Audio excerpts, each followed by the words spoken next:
Wonderful week, Baruch Hashem. This is the last week of Yeshivat, the last in Shabbos, Parsha Shlach, and we find the story of the Meraglim, the tragic story of the Meraglim, and the Torah, as we're told about Moshe sending out the Meraglim. Already in the beginning of the Parsha, we're told Moshe's commanded, Shlach lecha anashim, send out anashim that they should spy out the land. Pasuk Gimel, the next pasuk, Vayishach osam Moshe, he sends them out, al pi Hashem, Kulam Anoshim, and they're all Anoshim Roshei B'nei Yisrael Hema. They're described repeatedly in these psukim as Anoshim, and Rashi points out that anytime the Torah uses the language of Anoshim, Kol Anoshim Sheba Mikra Lashon Chashivas. It's a sign of significance, of Chashivas, and indeed they were Ksherim Haya. This is in a direct contrast to the Meraglim are described as Anoshim, Chashivas, in direct contrast to the Haftorah.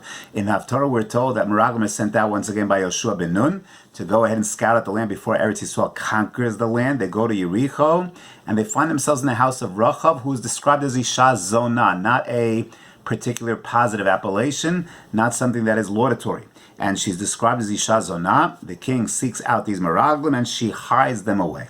And Chazal tell us she had a tremendous sense of emunah, understanding that Bnei Yisrael is destined to get Eretz Yisrael, understanding their unique relation with Hashem, the unique hashgacha pratis that they would have, and therefore she hides out these Meraglim. So it's striking. Rabbeinu Yerucham, the mashkiach of the Mir Yeshiva, suggests a striking idea. He says, when you take a look at the Meraglim, they were Anoshim, they were Ksherim Hayu, they were righteous people.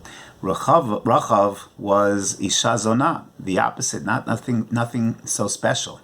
Yet we find that the Isha Zonah, Rachav was a great tzaddikas, and the Anoshim, the great heads of the Shvatim, they end up falling drastically.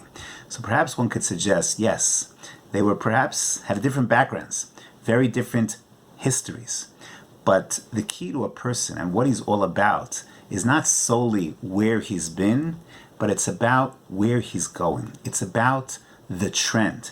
Is he trending up or is he trending down? The Meraglim clearly, while right now, yes, they were Anoshim, they were Ksherim, but they were trending down. I don't know where they were beforehand, but they were in a downward trend. Rachav, she was trending up, and therefore, despite her history and despite her background, she was on an upward slope. Imagine for a second the following. Is you have a shidduch situation. A boy is suggested to a girl, and where they're told, yes, the level they're on is the same exact level. Same exact level, it's going to be perfect. They're on the same exact level. And it turns out it's an absolute disaster. Why? They're on the same level, religiously the same level, yeah. But if the situation is such that, yeah, they're on the same level, but the boy was here and he's trending down, and the girl was here and she's trending up, so right now they might find themselves on the same exact level. But their path, their trajectory, where they are heading, their outlook, their future is so fundamentally different. And therefore, yes, this is never going to get started. Right now, this particular moment in time, they might be similar, but they're trending differently. That's what we look for. When a person's an Eved Hashem, how is he trending? What direction is he going? Where was he yesterday, 2 days ago, 3 days ago? And where is he projecting himself? It could be on the same exact level.